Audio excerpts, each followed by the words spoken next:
देखो, press conference इसलिए बुलाई कि लोगों के सामने मैं चंद चीजें रखना चाह रहा हूँ। इसमें पहला जो हमारा मुद्दा है वो है कि रशीद इंजीनियर को किन शराइतों को लेके बेल मिली, वो डॉक्यूमेंट पब्लिक होना चाहिए। ये कह रहा था कि अरविंद केजरीवाल को बेल मिली, हिम्मत सोरेन को बेल मिली, मगर वो जो डॉक्यूमेंट्स है बेल के, वो पब्लिक के सामने आया है। और रशीद इंजीनियर के डॉक्यूमेंट्स क्यों आज तक छुपाए गए, किन शराइतों पे बेल मिली, वो लोगों को मालूम पड़ना चाहिए। और अभी तक हम ये कह रहे हैं कि रशीद इंजीनियर ने जो अभी पार्लियामेंट में 5 लाख वोट हासिल किया, ये 5 लाख वोट का जो लोगों का विश्वास था, प्यार था, मोहब्बत थी, इस वोट को इसने दिल्ली में नरेंद्र मोदी जी और अमित शाह जी को बेच डाला। तो यहाँ की आवाम, यहाँ के लोग, यहाँ के 5 लाख वोटर उससे अपने वोट का हासिल मांग रहे हैं और उसका जवाब उसको देना पड़ेगा।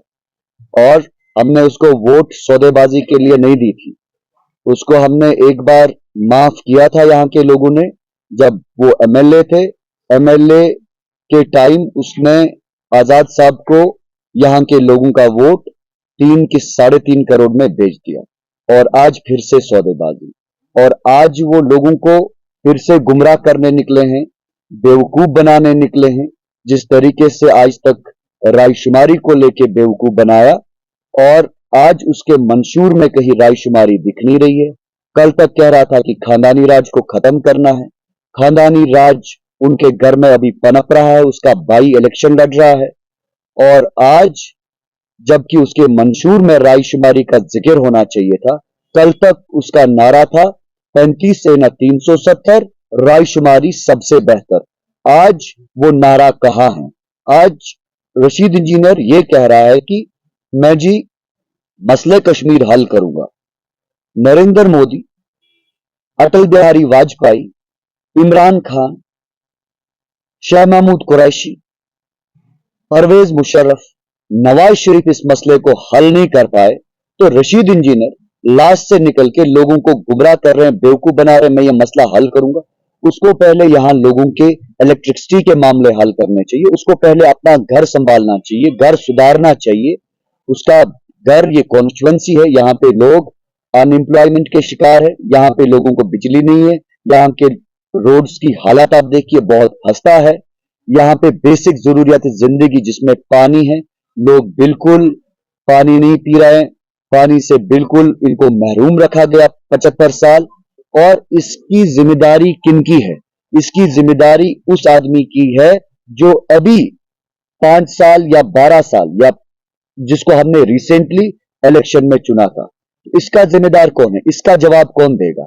हम रशीद को इसलिए पार्लियामेंट में नहीं भेजे कि वो लोगों को आके गुमराह करे फिर से। और अभी जब वो जेल से निकला, पहला हक इंजीनियर रशीद का ये था कि वो यहां पे आए, अपने मां बाप के पास जाएं, अपने लोगों से मिले, क्योंकि यहां की आवाम ने उसको ये इज्जत बख्शी, उसको ये प्यार दिया। एक जो है ड्राफ्ट्समैन से यहां के लोगों ने उसको इंजीनियर इंजीनियर करके इंजीनियर बना दिया, एमएलए बना दिया, अभी इज्जत बख्शी पार्लियामेंट मेंबर बना दिया। तो पहला हक यहां के लोगों का है। और जो अपने लोगों का नहीं, वो साउथ कश्मीर के लोगों का कैसे हो सकता है? वो सेंट्रल कश्मीर के लोगों का कैसे हो सकता है? और ये यहाँ की आवाम को समझना चाहिए, ये जो इसने आज तक झूठ, फरेब, धोखा लोगों को भेजा, अब ये नहीं चलने वाला है। ये जो ये एक नैरेटिव बिल्ड कर रहा है, इससे आने वाली नस्ल हमारी तबाह हो सकती है। इससे आने वाली नस्ल में बहुत जो है कि तशवीश पैदा हो सकती है। और ये जो कह रहा है, ये कॉन्टेम्प्ट ऑफ कोर्ट कर रहा है, ये कह रहा है कि मैं 370-35 से वापस लाऊंगा। 370-35 कोई वापस नहीं ला सकता है।